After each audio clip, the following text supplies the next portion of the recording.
Hi to all my besties, welcome back to my channel.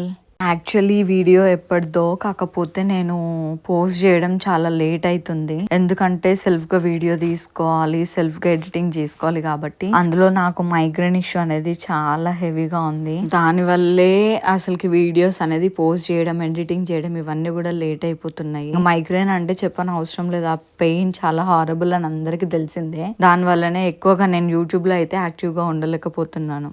అందుకే అండి, ఉన్నంతలో హ్యాపీగా ఉండాలి, ఎలాంటి టెన్షన్స్ మైండ్లో పెట్టుకోవద్దు. ఎప్పుడు ఎవరం ఉంటామో ఎవరు పోతామో ఎవ్వరికీ తెలీదు. ఉన్నన్ని రోజులు హ్యాపీగా ఉండాలి.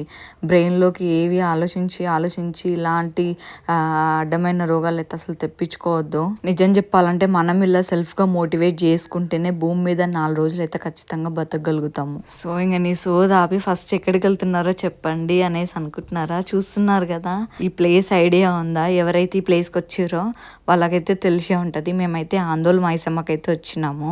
మాకంటే ముందే ఫస్ట్ మా అత్తయ్య వాళ్ళు వచ్చేసి బోనము అక్కడ వంట అవన్నీ ప్రిపేర్ చేస్తున్నారు. ఇదే ప్లేస్లో మేము ఉన్నది.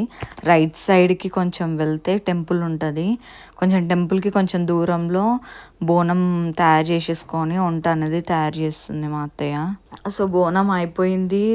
ఎత్తుకున్నది అయితే నేనైతే ఫస్ట్ టైం ఏం కాదు, చాలాసార్లు ఎత్తుకున్నాను బోనము. ఇప్పుడు ఇక్కడ నుంచి అంత దూరం నేను నడుస్తున్నా లేదా అనేసి అనుకుంటున్నారు, కానీ నేను దాన్ని బోనం అయితే మోయగలుగుతాను అనేది నాకు కాన్ఫిడెంట్ ఉంటే అది ఏదైనా సరే నేనైతే చేయగలుగుతాను. మేము ఎక్కడైతే బోనం తయారు చేసినామో అక్కడ నుంచి గుడికి వెళ్ళేసి అక్కడ బోనం ఎత్తుకొని గుడి చుట్టూ అయితే 3 ప్రదక్షిణాలు అయితే చేస్తున్నాను అనమాట. ఇంకా ఫస్ట్ లో బోనం కొత్తగా అలవాటు లేనప్పుడు అయితే కొంచెం భయం వేసేది, చాలా స్లోగా నడిచేదాన్ని. ఇప్పుడైతే నాకు అలాంటిది ఏమీ లేదు. పైన నెత్తి మీద ఎంత పెద్ద బరువు ఉన్నా నాకు ఆ హోప్ అనేది ఉంది, ఖచ్చితంగా అమ్మవారి కోసం నేను చేయగలుగుతాను అనేది.